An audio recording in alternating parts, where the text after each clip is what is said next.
नमस्कार, स्वदेश न्यूज की खास पेशकश में आप सभी का स्वागत है। मैं हूं आपके साथ भागीरथ साहू। तो आज 7वें चरण का यानी कि लोकसभा 2024 के चुनाव का आखिरी चरण है और 8 राज्यों की 57 सीटों पर लगातार सुबह 7 बजे से वोटिंग हो रही है।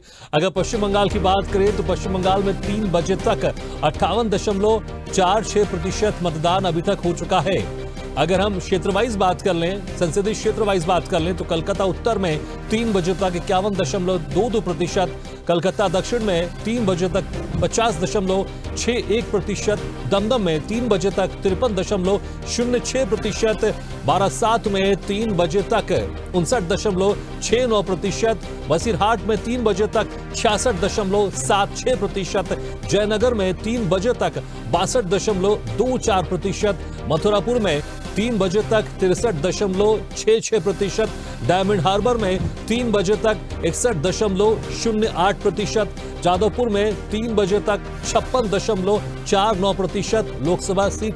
यहां पर 9 लोकसभा सीटों पर मतदान हो रहा है पश्चिम बंगाल में और उसके आंकड़े भी हम आपको बता रहे हैं। तो जिस तरह से लगातार सुबह 7 बजे से इन सीटों पर मतदान हो रहा है और अगर देखें दूसरे राज्यों के मुकाबले जो प्रतिशत अभी तक 3 बजे तक पश्चिम बंगाल में आए हैं वो ज्यादा बेहतर प्रतिशत है। हालांकि पश्चिम बंगाल में हर बार मत प्रतिशत ज्यादा ही रहता है दूसरे राज्यों के मुकाबले। और ये जो 9 सीटों पर अभी आखिरी चरण में मतदान हो रहा है, ये सभी 9 की 9 सीटें 2019 में पिछली बार टीएमसी के कब्जे में थी। इस बार देखना होगा कि बीजेपी 9 सीटों में से कितनी सीटें अपने कब्जे में ले पाती है। चलिए अब इसी खास मुद्दे पर हम चर्चा करते हैं क्योंकि आज लोकसभा चुनाव संपन्न हो जाएगा। पश्चिम बंगाल में आखिरी चरण में भी 9 सीटों पर चुनाव हो रहे हैं। 4 जून को रिजल्ट आ जाएगा। क्या कुछ यहां पर समीकरण बन रहे हैं और क्या कुछ हवा दिखाई दे रही। चलिए इसी खास मुद्दे पर चर्चा शुरू करते हैं। जो मेहमान हमारे साथ मौजूद है मैं उनका आप लोगों से तारुफ कराता हूं। हमारे साथ हैं नवीन मिश्रा जी, बीजेपी प्रवक्ता, फरीद खान जी, टीएमसी प्रवक्ता और वरिष्ठ पत्रकार अरविंद खोखर जी। सबसे पहले नवीन मिश्रा जी, बड़ा चैलेंज है पश्चिम बंगाल में आपके लिए क्योंकि अभी जो 9 सीटों पर आखिरी चरण में मतदान हो रहा है ये सभी की सभी 9 सीटें टीएमसी के कब्जे में हैं। इस बार कितनी उम्मीद आप जता रहे हैं, कितनी सीटें आपको लग रहा है कि यहां पर आप टक्कर में हैं और कुछ सीटें आप अपने कब्जे में कर सकते हैं? क्योंकि पिछले बार 2019 में 18 सीटें थी आपकी पश्चिम बंगाल में। इस बार आप लोग बड़े बड़े दावे कर रहे हैं, कुछ नेता तो 30-35 सीटें बता रहे हैं।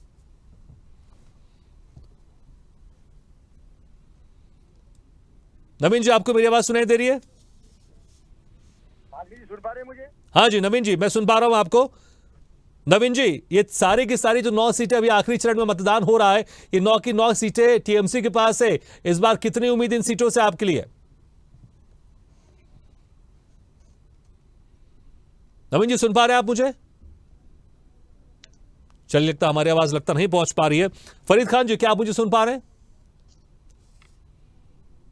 फरीद खान जी, आप मुझे सुन पा रहे हैं? चलिए, लगता हमारी आवाज उन तक भी नहीं पहुंच पा रही है। अरविंद खोखर जी, मुझे लगता है शायद आप तो सुन पा रहे होंगे। मेरी आवाज आप तक पहुंच रही है? जी अरविंद जी, जिस तरह से भी आप देखें क्योंकि लगातार बीजेपी पश्चिम बंगाल में बढ़ती जा रही, इसमें कोई शक नहीं है। और पिछली बार अगर हम देखें तो तकरीबन 18 सीटों पर बीजेपी थी, 22 सीटों पर टीएमसी रही है। आखिरी चरण में जो 9 सीटों पर अभी मतदान हो रहा है ये सारी की सारी टीएमसी के कब्जे में रही है। इस बार क्या आपको समीकरण दिखाई दे रहे हैं पश्चिम बंगाल में? देखिए, समीकरण की जहां तक बात करें, देखिए पश्चिम बंगाल का एक लोकसभा चुनाव ऐसा चुनाव है जिसमें पूरे देश की निगाहें परिणाम में तो है ही है।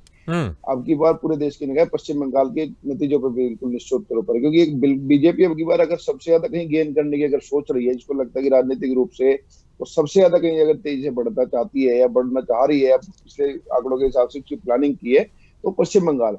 तो पश्चिम बंगाल में आपको बताओ, पश्चिम बंगाल केवल बीजेपी के लिए बल्कि सभी दलों के लिए, खास करके टीएमसी और बीजेपी के लिए एक ऐसा युद्ध का मैदान बन गया, राजनीतिक युद्ध का मैदान बन गया जिसे पूरे देश की निगाहें। आज भी देखिए, अभी जो है वोटिंग चल रही है, लेकिन कई जगह से ऐसी घटनाएं, हिंसा की खबरें लगातार आ रही है। और जो आपने जैसे बिल्कुल सही कहा, अभी जो आज जो जहां वोटिंग हो रही है जिन सीटों पर, वो टीएमसी के गढ़ हैं। और लेकिन उसके बाद भी जिस तरह हिंसा की खबरें आ रही हैं, तो कहीं ना कहीं ये इंडिकेशन दे रही है कि बीजेपी अपनी पैठ पश्चिम बंगाल में तेजी से बना रही है। और देखिए, दूसरी चीज मैं आपको बताऊं, देखिए पश्चिम बंगाल में ये अब तक का इसके जो इलेक्शन कमीशन के जो आंकड़े हुए बताते हैं कि लगभग 1 लाख से ज्यादा रैलियों की अनुमति मांगी गई थी, जिसमें लगभग 9,500 के करीब जो है इलेक्शन कमीशन ने रैलियों की इजाजत दी भी है। और हेलीकॉप्टर का जो इस्तेमाल हुआ है सभी दलों के द्वारा, जिसमें बीजेपी टीएमसी प्रमुख हैं, वो पूरे देश में के बनिस्पत पश्चिम बंगाल में सबसे ज्यादा राज्य होने वाले एक उत्तर प्रदेश, एक पश्चिम बंगाल। तो तय मान करके चलिए, पश्चिम बंगाल के जो नतीजे न केवल जो ममता बनर्जी के जो भविष्य है उसको तय कर देंगे, बल्कि देश के आने वाले समय में जो राजनीति है उसको भी तय कर देंगे। देखिए, उत्तर प्रदेश में दो ही राज्य थे जहां मुस्लिम वोट बैंक का विटो 2014 से पहले चला करता था। 2014 के बाद वो कम हुई है उसकी ताकत, 2019 में लगभग वो खत्म हो गई थी। लेकिन 2019 में फिर भी दो राज्य ऐसे रहे हैं कि जहां मुस्लिम वोट बैंक की विटो काम करती आई है। एक थोड़ा बहुत उत्तर प्रदेश बचा था और पश्चिम बंगाल लगभग पूरा तक जहां मुस्लिम वोट बैंक के विटो बिल्कुल कामयाब रहा था विपक्षी दलों के लिए, कि बीजेपी वहां 18 पे रुकी थी पिछले जो लोकसभा चुनाव थे। बीजेपी की अब की बार पूरी ताकत है कि अब की बार मुस्लिम वोट बैंक का जो विटो है वो पश्चिम बंगाल से भी खत्म हो, और बीजेपी के जो इनसाइडर हैं, जो बीजेपी के जो रणनीतिकार है, वो मान करके चल रहे हैं कि अब की बार लगभग 28 सीटें पश्चिम बंगाल से निकाल लेंगे। हालांकि निकाले कितने हो तो 4 जून को पता चलेगा, शाम को थोड़े समय बाद आई जाएंगे। लेकिन पूरे बीजेपी पूरी मान के चल रही है कि शायद वो 28 सीटें की बार वहां से निकाल लेंगे। ठीक है, अब जो बीजेपी मान के चल रही, देखना होगा ये अब सत्यता में कितने परिवर्तित होते हैं और 4 जून को कितनी सीटें अब बीजेपी के हिस्से में आती है। नवीन जी, आप मुझे सुन पा रहे हैं? नवीन जी, आप मुझे सुन पा रहे हैं? बिल्कुल सुन पा रहा हूं जी नवीन जी, देखिए अभी जिन 9 सीटों पर आखिरी चरण में मतदान हो रहा है, ये सारी की सारी 9 सीटें टीएमसी के कब्जे में हैं। इस बार कितनी उम्मीद इन सीटों में से कितने आपके हिस्से में जाते हुए आपको दिखाई दे रही है? भागरथ जी, जिस ढंग से हमारे कार्यकर्ताओं की शहादत हुई, हमारे बहनों के साथ बलात्कार हुआ, और जिस ढंग से पार्टी नेतृत्व ने पश्चिम बंगाल को जमीनी स्तर पर फोकस किया है, निश्चित तौर पर ये 9 में से हम 8 सीट जीतने जा रहे हैं। 9 की 9 सीट तृणमूल कांग्रेस के खाते में है। एक पे भी हम बड़ी जबरदस्त ढंग से डायमंड हार्बर पे हमारी कट्टर कांटे की टक्कर है, और तृणमूल कांग्रेस की नींद उड़ी हुई मुख्यमंत्री के चेहरे आप देखें तो आपको पूरा अनुमान लग जाएगा कि आज का रिजल्ट किस तरफ जा रहा है। ठीक है, तो आप कह रहे हैं बस डायमंड हार्बर सीटें यहाँ पर कांटे की टक्कर है और बाकी जो सीटें 8 की 8 वो सीटें आप जीत रहे हैं। ठीक है, फरीद खान जी, देखिए यहाँ पर बड़े दावे किए जा रहे हैं नवीन मिश्रा जी की तरफ से। हाँ जी, इन तमाम सीटों पर भारतीय जनता पार्टी मजबूत से बढ़त बनाई हुई है। हाँ, और सबसे बड़ी बात है कि राष्ट्रवादी कार्यकर्ता, मैं धन्यवाद देता हूं कुछ ऐसे लोगों को भी जो राजनीति से किसी भी पार्टी के समर्थक नहीं है, लेकिन राष्ट्रवाद के नाम पर बंगाल की संस्कृति को बचाने के लिए ममता और तृणमूल कांग्रेस के विरुद्ध में जो आज मतदान किया है, निश्चित तौर पे भारतीय जनता पार्टी परिवार उन तमाम बंगाल के 9 लोकसभा क्षेत्र के मतदाताओं का शुक्रगुजार रहेगा। नहीं ठीक है, मतदान जो हो रहा है बंगाल में अच्छा प्रतिशत देखने को मिल रहा है। देखना होगा पिछले बार से कितना ज्यादा होता है या फिर कम होता है जब पूरे आंकड़े सामने आ जाएंगे। लेकिन अब वो मतदाता किसके पक्ष में जा रहे हैं 4 जून को समझ में आ जाएगा। फरीद खान जी देखिए, ठीक है, बिल्कुल आ रहा हूं नवीन जी, आ रहा हूं नवीन जी। फरीद खान जी देखिए, यहां पर जिस तरह से नवीन मिश्रा जी हैं बहुत कॉन्फिडेंट है, वो कह रहे हैं अभी जो आखिरी चरण में 9 सीटों पर चुनाव हो रहे हैं जो कि पूरा का पूरा कब्जा आपका रहा है, वो कह रहे हैं सिर्फ एक सीट कांटे की टक्कर है, बाकी सीटें बीजेपी जीत रही है। वो भी जिस सीट की बात करें वहां पर टीएमसी से अभिषेक बनर्जी हैं जो कि ममता बनर्जी के भतीजे हैं, बस वो सीट कांटे की टक्कर है, बाकी सारी सीटें मिश्रा जी कह रहे हैं बीजेपी जीत रही है। नमस्कार। नवीन जी का तो अधिकार है कहने का, क्योंकि पार्टी के कार्यकर्ता हैं, अपने पार्टी के सुप्रीमो को दिखाएंगे, लेकिन ऐसे कार्यकर्ताओं से भी पार्टी के आला कमान को होशियार रहना चाहिए, क्योंकि अगर ये गलत रिपोर्ट देते रहेंगे तो वो लोग भी अंधकार में रहेंगे। इससे पहले भी 2021 में नवीन जी के साथ हमारी कई बार यहाँ बहस हुई थी। नवीन जी उस बार भी चिल्ला ही रहे थे कि 200 के पार, 200 के पार, 200 के पार। अंजाम क्या हुआ आप सबने देखा। आज 9 सीटों का आखिरी चरण में चुनाव है। मैं आपको दावे के साथ कह रहा हूं कि 9 की 9 सीट हम लोग ले रहे हैं, और 9 की 9 सीट में ये लोग कहीं पर 2 नंबर, कहीं पर 3 नंबर आने के कह। तो ये जो एक दिखाने का है, दिखावा है, शहादत है, बलात्कार है, ये इन लोगों ने नैरेटिव तैयार कर दिया है, या ये एक रटी रटाई घटना इनकी हो चुकी है।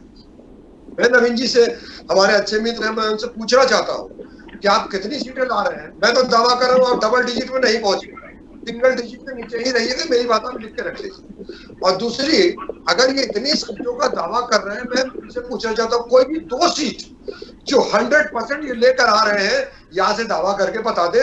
आप भी लिख के रख लीजिएगा, मैं भी लिख के रख लूंगा। दावे से अगर ये बता दे कि ये कोई 2 सीट 100% ला रहे हैं जिस पर एतमाद हो। ये लोग सिर्फ हवाई में चल रहे हैं और उसके अलावा कोई चारा नहीं है। आज की पूरी सीटें तृणमूल की थी और फरीद तृणमूल खान जी, की ही लेकिन रहेगी। अगर आप आंकड़े देखिए, बीजेपी लगातार पश्चिम बंगाल में बढ़ती जा रही है। आप जिस विधानसभा का जिक्र कर रहे थे, अगर उसके पहले का विधानसभा चुनाव देख लेंगे, वहां पर बीजेपी की 0 सीट थी, लेकिन जब इस बार विधानसभा चुनाव हुए तो बीजेपी कम से कम 75 सीट के आसपास आई है। अगर लोकसभा चुनाव की बात करें, 2019 में 18 सीटें, जो पिछले चुनाव में बहुत कम थी। तो अगर आप देख रहे हैं बीजेपी लगातार बढ़ती जा रही है, अगर उसी ट्रेंड को मान लें तो यहां पर जिस तरह से दावे कर रहे हैं बीजेपी के नेता, वो ऐसा लगता है शायद सच साबित हो सकते हैं। दावे हैं, 4 जून को रिजल्ट हालांकि आ जाएगा। बिल्कुल बिल्कुल, दावे तो कर ही सकते हैं, दावा तो हम भी 42 तक करते थे और आज भी कर रहे हैं, लेकिन जमीनी हकीकत देखने के बाद ही पता चलता है कि ठीक है, हम 42 की 42 सीटें नहीं ला पा रहे हैं, उसमें हमारी कुछ सीटें कम हो रही हैं। तो रोज आपको ये देखना भी ना पड़ेगा कि आप कहाँ जा रहे हैं। एक ही पैटर्न तो आप लेकर नहीं चल सकते। मैं तो मान रहा हूँ कि कुछ सीटें हमारी नुकसान हो रही है, उसमें कुछ सीटें 2 कांग्रेस को भी जाएंगी।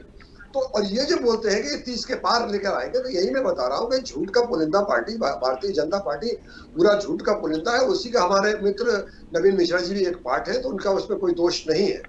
लेकिन आप देखिए, आप तो ज्यादा दूर नहीं है, 1 तारीख और 4 तारीख में कितना फर्क है। ये आखिरी जो 9 सीटें हैं, इनमें से एक भी सीट भाजपा को जाने वाली नहीं है। मैं आपको यकीन दिला के बात कहना चाहूँ। चलिए ठीक है, वाकई देखना होगा, बिल्कुल वाकई देखना। लेकिन अरविंद खोखर जी देखिए जी, बंगाल में डबल डिजिट में नहीं पहुंचेगा, ये भी मैं आपको विश्वास के साथ बता दे रहा हूँ। ठीक है, ये बड़े आंकड़े। लेकिन अरविंद जी देखिए, जिस तरह से मैं आंकड़ों की बात कर रहा था कि बीजेपी लगातार पश्चिम बंगाल में बढ़ती जा रही है, इसमें कोई शक नहीं, चाहे विधानसभा चुनाव देख लें या लोकसभा चुनाव देख लें। अगर उसी ट्रेंड को अगर मान लें तो अगर पिछले बार 18, हाँ जी, जो पिछले लोकसभा के आंकड़ों के हिसाब से विधानसभा में ये घटे थे नहीं बिल्कुल, लेकिन अगर आप पिछले विधानसभा का अगर आप आंकड़ा उठाए तो उस विधानसभा से ज्यादा थे। मैं वही कह रहा हूं, आप विधानसभा चुनाव को विधानसभा से कंपेयर करेंगे तो बीजेपी बढ़ गई है, लोकसभा को लोकसभा से कंपेयर करेंगे तो बीजेपी बढ़ रही है। मैं इसमें ये भी बात कर रहा हूं, क्योंकि अक्सर देखने को मिलता है कि लोकसभा और विधानसभा चुनाव के मुद्दे अलग होते हैं और जनता अपने उस हिसाब से वोट करती है, इसमें कोई शक नहीं है। अरविंद खोखर जी देखिए,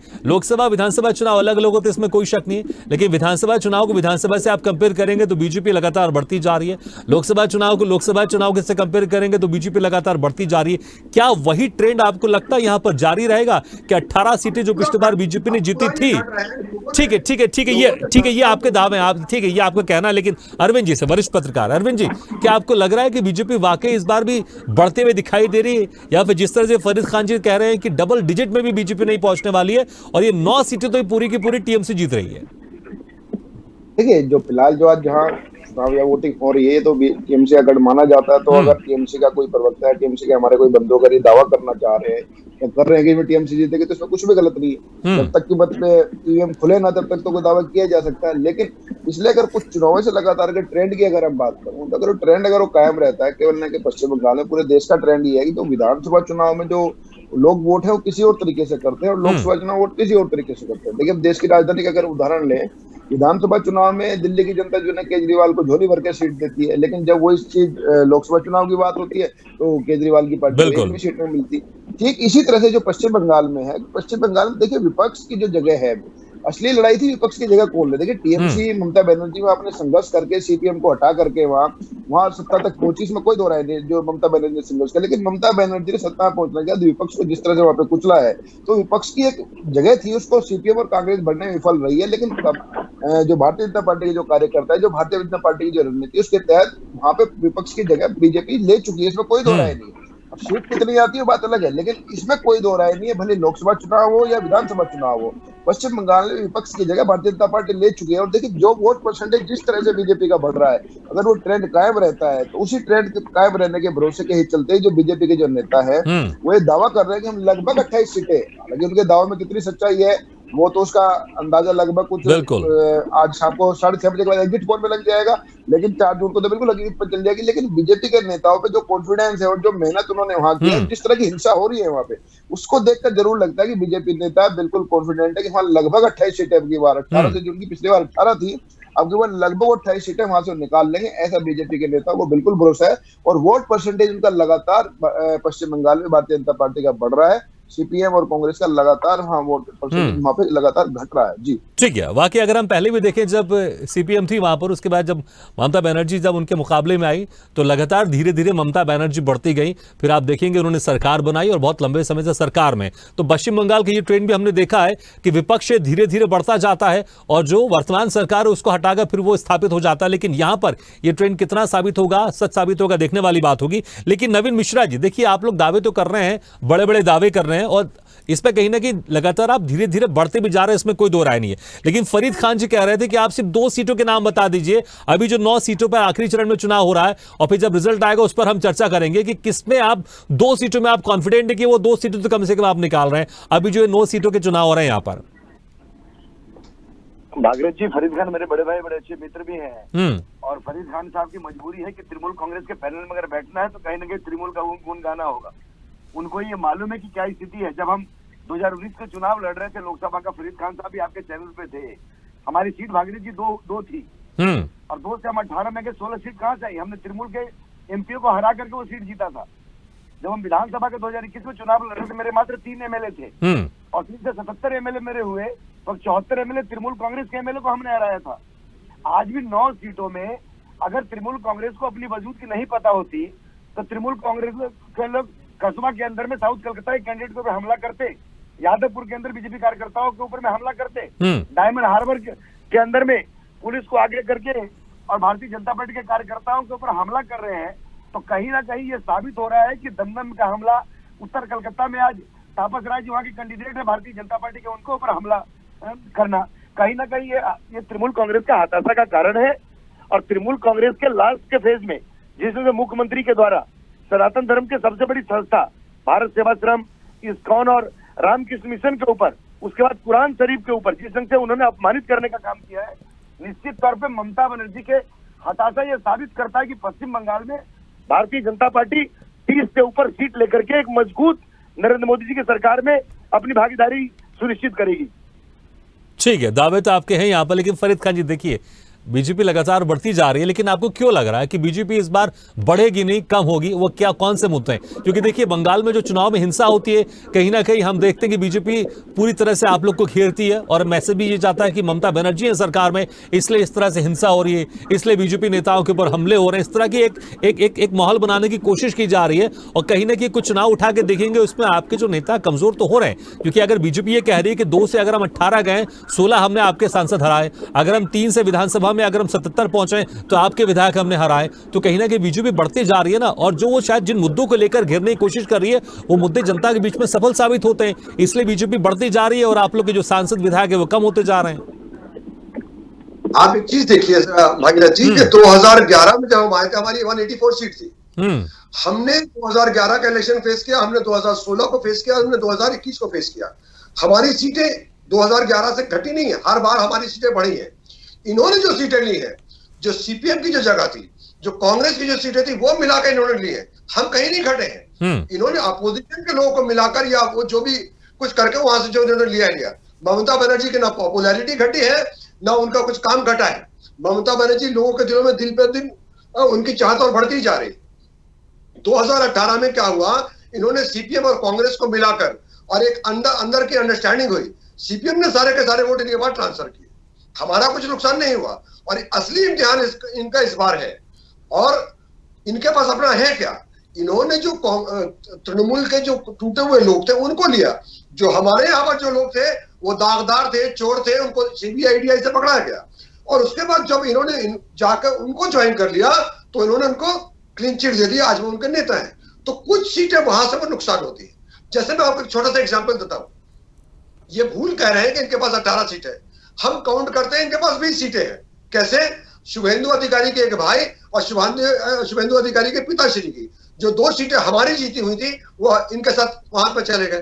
तो ये भी ये भूल कर रहे हैं 18, मैं इनको बता रहा हूं 20 है। चलिए ठीक है, आप ये मान रहे हैं कि 20, आप मान रहे हैं बीजेपी के पास 20 सीटें, लेकिन अभी आप कह रहे हैं कि डबल डिजिट में भी नहीं पहुंचने वाली। तो आपको क्यों लग रहा है कि जो बीजेपी 20 सीटें हैं जिनके पास, वो इस बार 10 से ऊपर नहीं जाने वाली?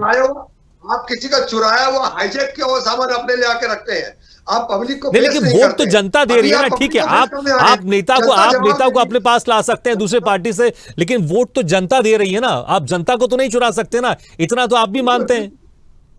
भागीरथ जी, इसीलिए तो जनता पर हमको विश्वास है कि जनता अपना फैसला देगी। ये तो एक नैरेटिव तैयार कर रही है, देख रहे हैं जनता के बीच में अभी गए हैं, जनता ने देखा है कि किसने क्या काम किया है। मोदी सरकार ने कुछ काम नहीं किया। बंगाल को जिस तरह से उन्होंने डिप्राइव किया है, चाहे वो आवास योजना का पैसा हो, चाहे वो मनरेगा का पैसा हो, और चाहे वो किसी भी स्कीम का पैसा हो, हमारा पैसा रोक कर रखने का काम जो किया है कि जनता के काम ममता बनर्जी पे काम ना कर सके।